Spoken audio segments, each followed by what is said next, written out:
India में पिछले दिनों एक अजीब और गरीब वाकया हुआ है। एक ऐसा वाकया जिसकी मिसाल नहीं मिलती।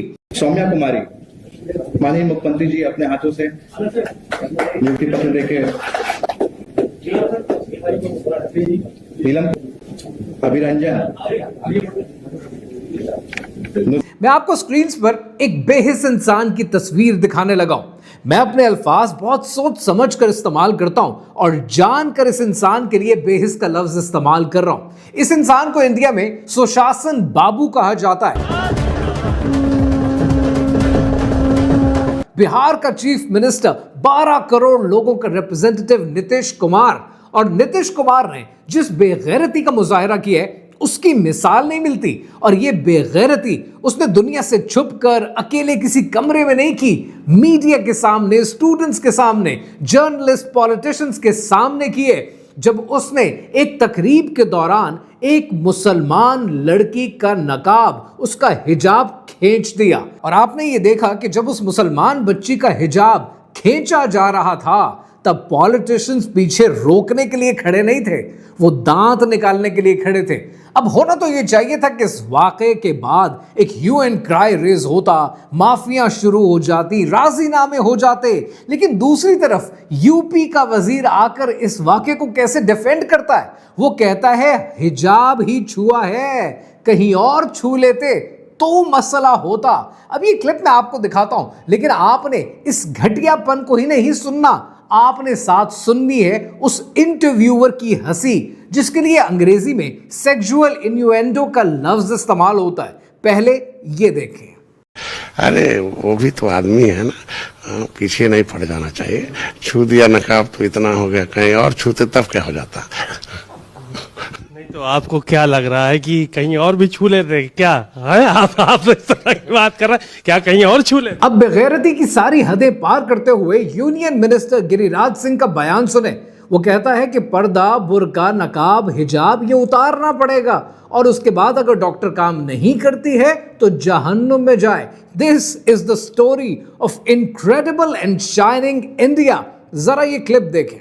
नीतीश कुमार ने सही किया। वो लड़की कह रहे हैं कि अब नौकरी रिफ्यूज कर दी उसने, कि वो रिफ्यूज करे या जहन्नुम में जाए। अब यहां पर चंद एक सवाल खड़े होते हैं। पहला सवाल यह खड़ा होता है कि इस वाकये को लेकर सोशल मीडिया पे बहुत सी बातें की जा रही हैं, बहुत से इमोशनल रिटोरिक आपको सुनने को मिलेंगे, लेकिन इस वाकये को लेकर कोई सीधी बात मिस इन्फॉर्मेशन के खिलाफ बताने को तैयार नहीं है। जो चंद एक सवाल यहां खड़े होते हैं उसमें पहला सवाल यह है कि डॉक्टर नुसरत परवीन का बना क्या, वो मुसलमान औरत के जिसका हिजाब खींचा गया था। दूसरा सवाल यहां पर यह बनता है कि आज जावेद अख्तर जैसे सूडो इंटेलेक्चुअल्स जो हिजाब के खिलाफ खुलकर अपना जहर उगलने की कोशिश करते हैं, ऐसे सूडो इंटेलेक्चुअल्स को क्यों प्रमोट किया जाता है और कैसे हिंदुस्तान से उठकर एक मेजॉरिटिस्तान बनता जा रहा है। यहां पर सवाल उठता है कि क्या सॉरी कर देना, सॉरी मांग लेना या माफी मांग लेना, राजीनामा हो जाना इस मसले का हल है या इस मसले का सही मानों में कोई हल बनता है। और एक आखिरी सवाल जो बहुत जरूरी है कि आज से 1400 साल पहले रसूल अल्लाह सल्लल्लाहु अलैहि वसल्लम के दौर में भी एक मुसलमान औरत का नकाब, उसका हिजाब खींचा गया था। वो पूरा वाकया है क्या और उसमें रेमेडी क्या प्रेजेंट की गई थी, उस मसले का हल कैसे निकाला गया था, कहानी क्या है, आइए समझते हैं।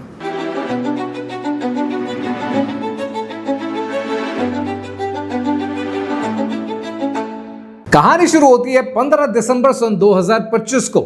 नाम है डॉक्टर नुसरत परवीन, उम्र लेट 20s में है और ये वो दिन है कि जब एक सेरेमनी ऑर्गेनाइज की जाती है आयुष डॉक्टर्स के लिए। वो लोग जो डॉक्टर बने, मेहनत की, तकलीफें काटी और फाइनली उनको आयुष डॉक्टर का अपॉइंटमेंट लेटर मिलना था। मीडिया मौजूद है, जर्नलिस्ट मौजूद हैं, पॉलिटिशियंस मौजूद हैं, जितने अपॉइंटमेंट लेटर्स इशू करने हैं वो लोग मौजूद हैं। और ऐसे में स्टेज पर नाम बुलाया जाता है डॉक्टर नुसरत परवीन का। और जैसे ही डॉक्टर नुसरत परवीन अपना अपॉइंटमेंट लेटर चीफ गेस्ट से, जो कि चीफ मिनिस्टर है बिहार का नीतीश कुमार, उससे रिसीव करने की कोशिश करती हैं, नीतीश कुमार उसका नकाब खींच देते हैं, उसके हिजाब को की इज्जत को पामाल करने की कोशिश करते हैं। इस सारे वाकये को सोशल मीडिया पर आप ऑलरेडी देख रहे हैं, लेकिन इस वाकये के बाद जब डॉक्टर नुसरत परवीन के घर वालों से राब्ता किया गया तो उन्होंने कहा कि हम अपनी बेटी को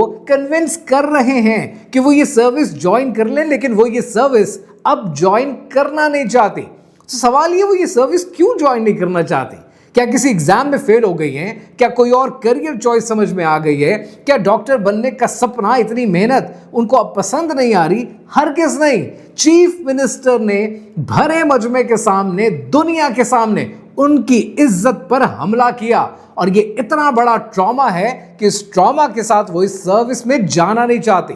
इमेजिन करें, आप सारी जिंदगी मेहनत करते हैं, डॉक्टर बनना चाहते हैं, तकलीफें उठाते हैं, हाउस जॉब से गुजरते हैं और एंड में आकर एक चीफ मिनिस्टर आपकी इज्जत के साथ, आपके हिजाब के साथ इस तरह का खिलवाड़ कर दे। इस बात को इमेजिन करना आसान नहीं है। इस बात को इमेजिन करने के लिए ये सोचें कि एक हिंदू औरत के लिए जो मंगलसूत्र की अहमियत होती है, उसके लिए जो सिंदूर की अहमियत होती है, अगर कोई उसका सिंदूर या उसका मंगलसूत्र खींचने की कोशिश करे तो क्या नतीजा निकलेगा?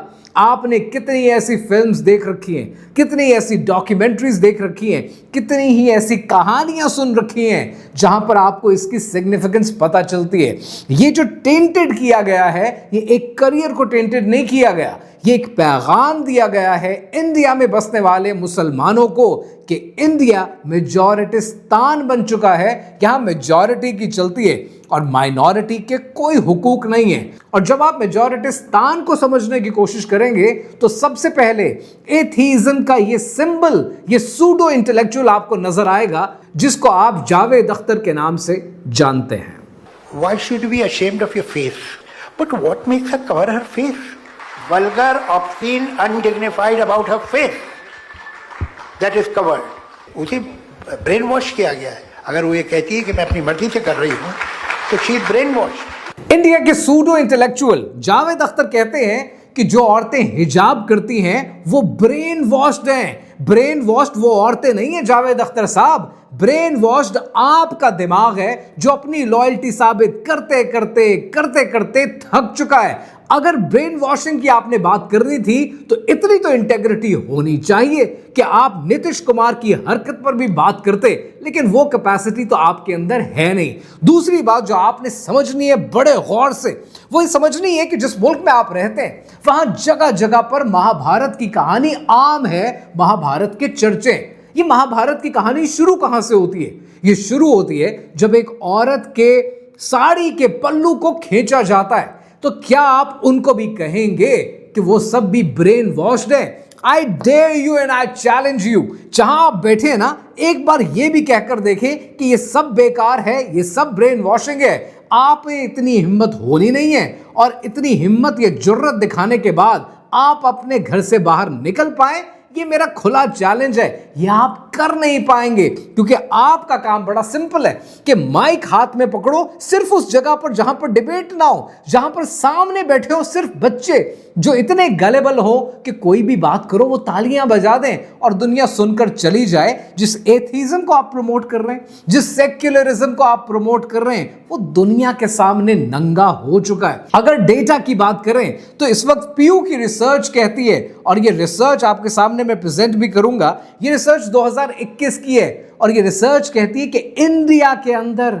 40% जितने डिस्क्रिमिनेशन के केसेस रिपोर्ट हुए हैं पिछले 12 महीनों में, वो मुसलमानों ने रिपोर्ट किए हैं। ये है सेक्युलरिज्म, ये है आपका मेजॉरिटिस्तान। अब इस कहानी को अगर आपने समझना है तो आपने इस किताब को बहुत अच्छे तरीके से पढ़ना है। ये किताब है दानिश जावेद की और ये किताब क्या कहती है? ये किताब है इनक्रेडिबल एंड शाइनिंग इंडिया पे अनबाइज्ड एक ओपिनियन, कि कैसे वो इंडिया जहां पर कितना आर्ट, मीडिया, लिखने वाले, पढ़ने वाले हुआ करते थे, जहां पर दिलीप कुमार हुआ करता था जिसको पाकिस्तान ने भी इज्जत दी, इंडिया ने भी इज्जत दी, ये मुल्क दिलीप कुमार से उठकर नीतीश कुमार तक कैसे पहुंचा, ये कहानी अभी बाकी है। मैं इंस्टाग्राम पर रील्स देख रहा हूं इस वाकये के हवाले से और इंडियन इन्फ्लुएंसर्स की रील्स देखकर लिटरली हैरानगी हो रही है कि इंडिया के इन्फ्लुएंसर्स सर्टनली नीतीश कुमार की बुराई तो कर रहे हैं और वो कह रहे हैं कि इसने गलत किया and he should apologise. But why to apologise? इस बात पर अपॉलॉजी नहीं बनती है, इसकी रेमेडी कुछ और होनी चाहिए। लेकिन इंडिया के अंदर यह बात समझने के लिए थोड़ी इंटेलेक्ट चाहिए, और उस इंटेलेक्ट के लिए इन्हें सबसे पहले देखनी पड़ेगी 2006 की सच्चार कमेटी रिपोर्ट। ये रिपोर्ट कहती है कि आज मुसलमान 14% है पॉपुलेशन का, लेकिन उन मुसलमानों के साथ ज्यादती क्या होती है? नंबर 1, इकोनॉमिक गेटो में उनको डाल दिया गया, यानी वर्क प्लेस इन्वॉल्वमेंट में, एंगेजमेंट के अंदर जो वर्क पार्टिसिपेशन है वो ना होने के बराबर है। क्यों? क्योंकि आप मुसलमान को हायर नहीं करना चाहिए। दलित से भी नीचे का लेवल आपने एक मुसलमान के लिए रख दिया है। दूसरी, आपकी जो रिप्रेजेंटेशन गैप है वो इतना है कि 14% पॉपुलेशन है, लेकिन आप मुश्किल से 4 से 5% को अपनी लोकसभा में रिप्रेजेंटेशन देते हैं। तो रिप्रेजेंटेशन तो ना होने के बराबर है। और जो सबसे बड़ी चीज है, जो शायद ये इंडिया के इन्फ्लुएंसेस को भी समझने की जरूरत है, क्योंकि आपने सिर्फ नीतीश कुमार पे बात नहीं करनी। अगर आपको वाकई दर्द है ना, तो फिर आप में इतनी जुर्रत होनी चाहिए कि आप ये बात भी करें कि हाउसिंग डिस्क्रिमिनेशन है इंडिया में। मुंबई में आप घर लेकर दिखाएं, एज अ मुस्लिम आपको घर नहीं दिया जाता। और जहां पर आप नो मुस्लिम्स अलाउड नहीं कह सकते, वहां पर एक नई टर्मिनोलॉजी इंट्रोड्यूस की है, और वो टर्मिनोलॉजी है नो नॉन वेजिटेरियंस अलाउड, ताकि किसी ना किसी तरह इनसे हमारा पाला ना पड़े। आप अपनी 14% माइनॉरिटी को, 20 करोड़ लोगों को देखने को तैयार नहीं है। और ये वाकयात भरे पड़े। आपको सबसे पहले नजर आता है मोहम्मद इखलाक का वाकया, which belongs to 2015, कि जहां पर बीफ रखने पर उसको मॉब ने लिंच कर दिया, इंसाफ नहीं मिला, सरेआम आपने लोग मार दिए, आपने उनको इंसाफ नहीं दिया। फिर आता है पहलू खान का वाकया 2017 का, कि जहां पर वो अपनी गाय को एक जगह से दूसरी जगह ट्रांसपोर्ट कर रहा था, फिर आपने उसके साथ क्या किया? आपने उसको डेथ सेंटेंस मजमे ने सुना दी।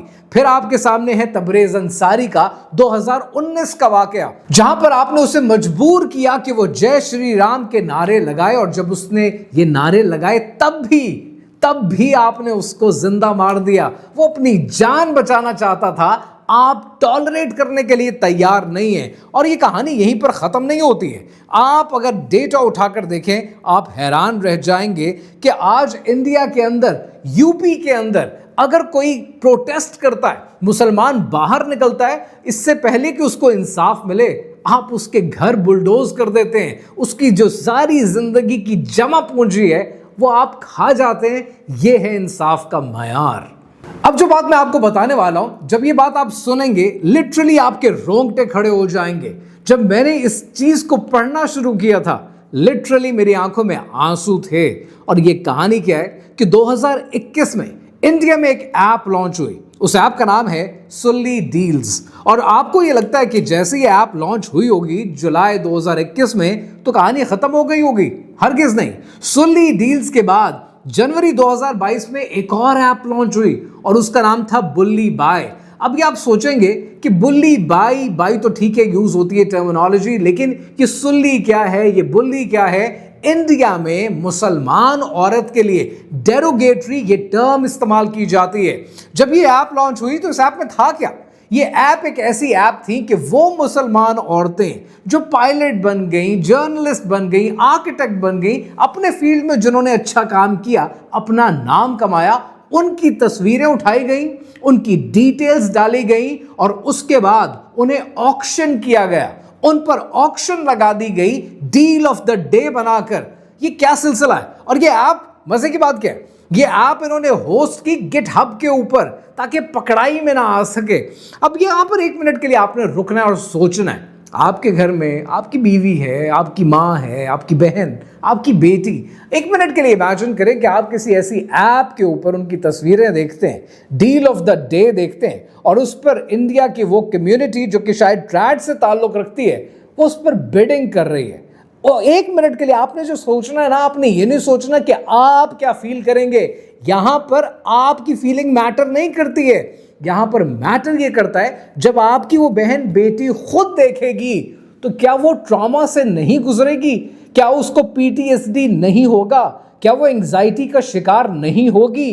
पहले ही एक औरत की जिंदगी हमने कितनी अजीरन कर रखी है, कितनी मुश्किल बना रखी है, उसके बाद वो घर से निकलने से डरेगी, वो बाहर नहीं जा सकेगी क्योंकि उसकी तस्वीरें शहर में लगी हुई हैं। किसी न किसी ने वो ऑक्शन जीत ली है, कोई ना कोई उसका बायर बन चुका है। ये क्या है? This is what happens on a daily basis with a Muslim in India. And along with that, Sulli deals को लॉन्च किया ओमकारेश्वर ठाकुर ने और बुल्ली बाई को बनाने वाला था नीरज बिश्नोई।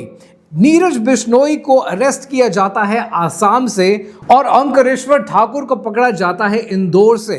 अब आप ये सोचेंगे कि इंदौर से उसको पकड़ लिया और दूसरी जगह से आसाम से नीरज बिश्नोई को जब गिरफ्तार किया गया तो इनको करार वाकई सजा मिली होगी। इन दोनों को छोड़ दिया गया, बेल पे दोनों को रिहा कर दिया गया। मजे की बात ये नहीं है, मजे की बात ये क्या कहकर रिहा किया गया। इनके लिए टर्मिनोलॉजी यूज हुई फर्स्ट टाइम ऑफेंडर। अरे पहली बार किया है, जाने दें, दोबारा नहीं करेंगे। ये है कानून की अहमियत। और हम माफी मांग रहे हैं नीतीश कुमार से। यहां पर माफी नहीं बनती, यहां पर रेमेडी क्या बनती है, आइए समझते हैं। वो इंडियन इन्फ्लुएंसर्स जो बार बार नीतीश कुमार से माफी की बात कर रहे हैं, इंक्लूडिंग एक्टर्स जिसमें जाहिरा वसीम शामिल हैं, दंगल मूवी की एक्ट्रेस, ये सब लोग बात कर रहे हैं कि नीतीश कुमार को सॉरी करना चाहिए, अपोलोजाइज करना चाहिए, रजामंदी हो जानी चाहिए। This is not the remedy. Remedy के लिए आपको खुद इंडिया का कॉन्स्टिट्यूशन देखना पड़ेगा और वो देखने के लिए अगर आप अपना कानून उठाएंगे तो साफ साफ चीजें लिखी हुई है। आपके कानून के मुताबिक आईपीसी सेक्शन 350 इलस्ट्रेशन एफ के मुताबिक वहां साफ साफ लिखा है कि किसी औरत का नकाब खींचना क्रिमिनल फोर्स है। आर्टिकल 21 डिग्निटी की बात करता है। बीएनएस सेक्शन 79 जो कि पुराना आईपीसी 509 है, वो कहता है कि अगर कोई शख्स ऐसी हरकत करे, इशारा करे या बात करे जो किसी औरत की मॉडेस्टी, शर्मो हया की तौहीन हो तो ये कानूनन जुर्म है। आईपीसी सेक्शन 354, बीएनएस सेक्शन 74 वो कहता है कि असॉल्ट और criminal force to women with intent to outrage her modesty, किसी भी ऐसी हरकत से जिसके बारे में आपको पता हो कि इससे औरत की बेहुरमती होगी, आप पर ये दफात लगती हैं। और इन दफात की सजा पता है क्या? इन दफात की सजा है 1 से 5 साल की कैद। अब अगर ये सब कुछ होने के बाद नीतीश कुमार को सजा नहीं मिलती है, पर्चा नहीं कटता है, तो आपको जान लेना चाहिए कि आपका कानून गरीब को और माइनॉरिटी को प्रोटेक्ट नहीं करता है। वो माइनॉरिटी को तो हाउसिंग में डिस्क्रिमिनेट करता है, वो माइनॉरिटी के साथ नहीं खड़ा हुआ। और आपका सेक्युलरिज्म का ढोंग सिर्फ एक ढोंग है। नीतीश कुमार का हिजाब खींचने का वाकया कोई पहला नहीं है। मुसलमानों की तारीख में ऐसा एक वाकया आपको और मिलता है, और वो वाकया मिलता है आज से 1400 साल पहले के मदीना में, जब रसूल अल्लाह सल्लल्लाहु अलैहि वसल्लम हिजरत करके मक्का से मदीना आए। जब मदीना आए तो यहाँ पर ऑलरेडी कौमें आबाद थी, जिनमें मुसलमान भी थे, यहाँ पर यहूदी भी रहा करते थे और यहाँ पर मुशरिकीन भी मौजूद थे। उस ज़माने में जो ज्यूस थे, उन ज्यूस की कौमें थी, उनके कबीले थे। उनमें एक कबीला बनु नादिर था और एक कबीला बनु कैनका भी मौजूद था। जब आप सल्लल्लाहु अलैहि वसल्लम मदीना आए तब मीसाक़े मदीना किया गया, द चार्टर ऑफ मदीना, जो कि मेरी नज़र में दुनिया का सबसे पहला खूबसूरत लिखा हुआ एक कॉन्स्टिट्यूशन था। इस कॉन्स्टिट्यूशन के 3 पॉइंट जो आपने समझने वो बड़े ज़रूरी हैं। पहला पॉइंट ये कि सब मिलकर मदीना की हिफाजत करेंगे। दूसरा ये कि सबको मजहबी आज़ादी हासिल होगी। और तीसरा और सबसे अहम पॉइंट ये कि कोई किसी दूसरे के साथ गद्दारी नहीं करेगा। नीतीश कुमार से रिलेटेड जितनी मैंने रील्स देखी हैं, जिसमें पाकिस्तानी इन्फ्लुएंसर्स भी हैं, इंडिया से भी इन्फ्लुएंसर्स हैं, वहाँ पर एक कन्फ्यूजन आपको ज़रूर मिलेगी। वो ये कि बनु नादिर वो लोग थे कि जो खेती बाड़ी किया करते थे और बनु कैनका इनका सोने का काम था। ये सुनार थे, सोने का काम करते थे, अपनी मंडियाँ और अपनी मार्केट चलाया करते थे और अपने किले में आबाद थे। बहुत से लोग वहाँ पर ये बात कर रहे हैं सोशल मीडिया पे कि इनकी फसलों को जलाया गया था। फसलों का ताल्लुक बनु नादिर के साथ था। यहाँ हम जिक्र कर रहे हैं बनु कैनका का, और इनका वाकया थोड़ा सा फर्क है। जिस बनु कैनका का जिक्र मैं आपसे कर रहा हूं, इसका शजरा नसब हजरत मूसा अलैहिस्सलाम तक जाता है। ये कहते हैं कि ये हैं कैनका बिन अमशील बिन मनशी बिन युहनान बिन बिन्यामीन बिन सारून बिन नक्ताली बिन हई बिन मूसा। जब रसूलुल्लाह सल्लल्लाहु अलैहि वसल्लम मदीना आकर आबाद हो गए, तब मदीना में सब कौमें सुकून से रहना शुरू हो गई और फिर ग़ज़वा बदर हुआ और ग़ज़वा बदर में अल्लाह सुब्हानहू तआला ने मुसलमानों को फातेह करार दिया। लेकिन बनु कैनका से मुसलमानों की ये कामयाबी हजम नहीं हुई और उनके अंदर हसद पैदा हो गया। सन 2 हिजरी आते आते एक मुसलमान औरत अपने हिजाब में एक सुनार की दुकान पर आई। जब वो सुनार की दुकान पर आई, वो दुकान बनु कैनका से ताल्लुक रखने वाले एक यहूदी की थी। उस यहूदी ने उन्हें मजबूर किया कि वो अपना चेहरा दिखाएं और उन्होंने अपना चेहरा दिखाने से इनकार कर दिया। इसी देर के अंदर उस यहूदी को एक शरारत सूझी और उसने उनके लिबास का निचला हिस्सा उनके हिजाब से ऐसे बांध दिया कि उनको पता ना चले, और जब वो जाने के लिए उठी तो उनका सत्र खुल गया। वो चीखना शुरू हो गई और वो यहूदी कह कहा लगाकर हंसना शुरू हो गया। उनकी चीख सुनकर एक मुसलमान दौड़ा उनकी मदद के लिए और उस मुसलमान ने अपने तैश में उस यहूदी का कत्ल कर दिया। और फिर बनु कैनका ने बदला लेने के लिए उस मुसलमान को शहीद कर दिया। जब ये वाक़या रसूलुल्लाह सल्लल्लाहु अलैहि वसल्लम के पास पहुंचा तो रसूलुल्लाह सल्लल्लाहु अलैहि वसल्लम ने सॉरी का नहीं कहा। उन्होंने ये नहीं कहा कि माफ़ी होगी तो सब ठीक हो जाएगा। आप सल्लल्लाहु अलैहि वसल्लम ने क़ससल बली का नाम दिया, यानी पूरी कौम बदला लेगी। और फिर बनु कैनका का मुहासरा किया गया। उनका 15 दिन तक 14 या 15 दिन तक मुहासरा किया गया और उसके बाद उन्हें मदीना से बेदखल कर दिया गया। इस वाक़े की तफसीलात इब्ने हिशाम की सीरत नबविय्या में मौजूद हैं। इसके अलावा इमाम तबारी की तारीख़ में मौजूद है। और जितनी बातें इस वीडियो में मैंने आपसे की हैं उन सब के साइंटिफिक प्रूफ हैं, रिसर्चेस उन पर हो रखी हैं। इसके अलावा जितने नाम मैंने लिए उन सब की वीडियोस मौजूद हैं। नीतीश कुमार की, गिरिराज सिंह की, संजय निषद की, यहाँ तक के मॉब लिंचिंग में मर जाने वालों की, पहलू खान की भी वीडियोस मौजूद हैं और बहुत सी तफसीलात आपको इस किताब से भी मिल जाती हैं। लेकिन सवाल ये नहीं है कि आज प्रूफ कहाँ कहाँ पर मौजूद है। सवाल ये है कि एक मुसलमान औरत को इंसाफ दिलाने के लिए इंडिया का सिस्टम कहाँ तक जाएगा। क्योंकि वो एक मुसलमान है इसलिए कोलैटरल डैमेज है, या आज भी माइनॉरिटी की कोई ना कोई अहमियत इंडिया की नज़रों में मौजूद है। और यही सवाल आपके लिए भी है कि एक मुसलमानों की बेटी पर हुआ था जब सितम, एक मुसलमानों की बेटी पर हुआ था जब सितम, खुल गए थे इब्ने कासिम की शुजाअत के अलम। बेटियां बर्बाद हैं बंगाल में, कश्मीर में, जोर क्यों आता नहीं इस्लाम की शमशीर में।